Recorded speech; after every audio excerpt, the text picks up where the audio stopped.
Good morning বন্ধুরা, তোমরা কেমন আছো? আশা করি খুব ভালো আছো। আমি খুব ভালো আছি। প্রতিদিনের মতো আজকেও তোমাদের কাছে রেসিপি নিয়ে হাজির হলাম। আজকে আমি বানাবো মাছের ঝোল, একদম অন্যরকমভাবে। চলো বন্ধুরা, কী কী উপকরণ লাগছে, কিভাবে বানাবো তোমাদের সাথে শেয়ার করে দিই। দেখো বন্ধুরা, তার জন্য আমি মাছ নুন হলুদ আর তেল মাখিয়ে রেখে দিয়েছি। আর তার জন্য আমি একটা মশলা বানিয়ে নিয়েছি, জিরে আর কালো জিরে আর সাদা জিরে। কালো জিরেটা নিয়ে নিয়েছি 1.5 চামচ, সাদা জিরেটা 1 চামচ। সেটাকে আমি শুকনো কড়াইয়ে ভেজে নিয়েছি, গুঁড়ো করে নেবো। আর এখানে নিয়ে নিয়েছি আলু। তোমরা চাইলে আলু না চাইলে আলুটা বাদ দিতে পারো। আলু নিয়ে নিয়েছি, এখানে 2টো টমেটো, কাঁচা লঙ্কা, আদা রসুন পেঁয়াজ। এখানে প্রতিদিনকার মশলা ধনে, নুন, হলুদ, চিনি আর লঙ্কার গুঁড়ো। আর এখানে 1 মুঠো মতন ধনে পাতা নিয়ে নিয়েছি। আর এইদিকে আমি কড়াইয়ে তেল গরম হতে দিয়ে দিয়েছি। এবার আমি প্রথমে মাছগুলোকে ভেজে নেব। কড়াইয়ের মধ্যে মাছগুলো দিয়ে দিয়েছি, আমি দুবারে ভেজে নেব। আর তার মাছগুলো ভাজতে ভাজতে আমি ততক্ষণ মশলাটা গুঁড়ো করে নিয়ে আসবো আর বেটেও নিয়ে চলে আসবো। দেখো বন্ধুরা, মাছগুলো ভাজা হয়ে গেলো। এবার বাকি মাছগুলো একই রকমভাবে ভেজে নেব, তারপর তোমাদের কাছে ফিরে আসছি। দেখো বন্ধুরা, মাছগুলোকে আমি ভেজে তুলে নিয়েছি। দিয়ে ওই তেলের মধ্যে আমি আলুগুলোকে ভেজে তুলে নিলাম, ভেজে নিয়েছি। এবার তুলে নেব। আলুগুলো তুলে নিয়ে কড়াইয়ে যে তেল আছে, আমি আর তেল দিলাম না, ওই তেলের মধ্যে দিয়ে দিলাম কিছুটা পাঁচফোড়ন। পাঁচফোড়নটাকে একটু ভেজে নেব। তারপর দিয়ে দেবো কেটে রাখা পেঁয়াজ। দিয়ে দিলাম পেঁয়াজটাকেও আমি একটু ভেজে নেব। দেখো বন্ধুরা, পেঁয়াজটাও ভালো করে ভেজে নিলাম। তারপর দিয়ে দিলাম 2টো টমেটো, মিডিয়াম সাইজের। টমেটোটাকেও কিছুক্ষণ নেড়ে চেড়ে নেবো পেঁয়াজের সাথে। টমেটোটাকে পেঁয়াজের সাথে কিছুক্ষণ নেড়ে চেড়ে নিলাম।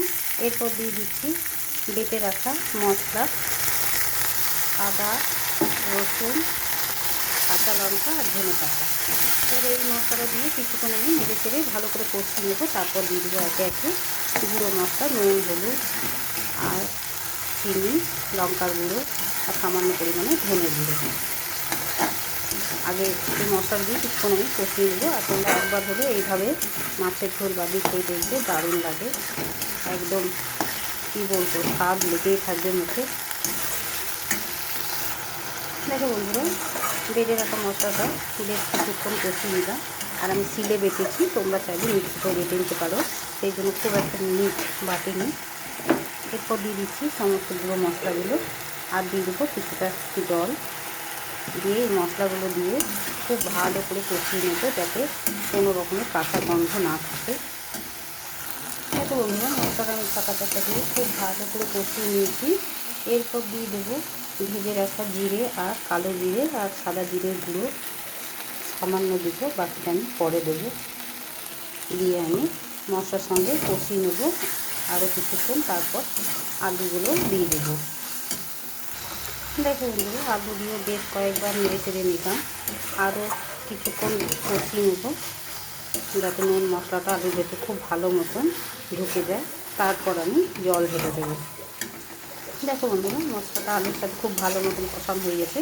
এবারে দিয়ে দেবো পরিমাণ মতন জল। ঝোলটা যেরকম খাবে সেই রকম দেবে।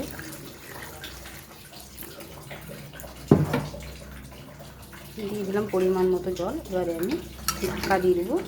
তারপর ফুটে উঠলে মাছগুলোকে দিয়ে দেবো। দেখো বন্ধুরা, ঝোলটা ফুটে উঠেছে আর আলুগুলো খুব ভালো মতন সেদ্ধ হয়ে গেছে। দেখো, এই দেখো। এরপর আমি দিয়ে দেবো ভেজে রাখা মাছ।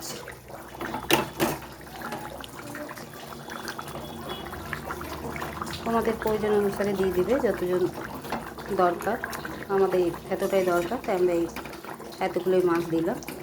এর মাছ দিয়ে কিছুক্ষণ ফুটিয়ে নেব। দেখো বন্ধুরা, মাছগুলো দিয়েও কিছুক্ষণ আমি ফুটিয়ে নিলাম।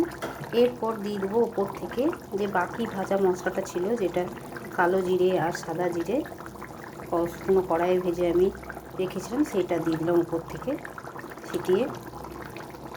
এরপর আমি গ্যাসটাকে অফ করে দেবো। আর এইরকম আমি এতটাই ঝোলের আমার দরকার, তাই আমি এতটা, তোমরা চাইলে কম রাখতে পারো। এবার আমি গ্যাসটাকে অফ করে তারপর অন্য একটা জায়গায় ঢেলে নিয়ে তারপর তোমাদের কাছে ফিরে আসছি।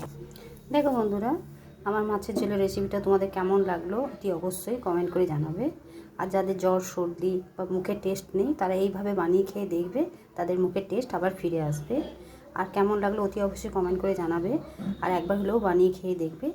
আর ভালো যদি লেগে থাকে তাই লাইক, শেয়ার এবং চ্যানেলটিকে সাবস্ক্রাইব করে দেবে। আর পরিবার পরিজনের সাথে শেয়ার করে দেবে। আজকের মতো এতটুকুই। কালকে আবার অন্য কোনো রেসিপি নিয়ে হাজির হব। সুস্থ থেকো, ভালো থেকো, তোমরা আমার বন্ধু হয়ে পাশে থেকো।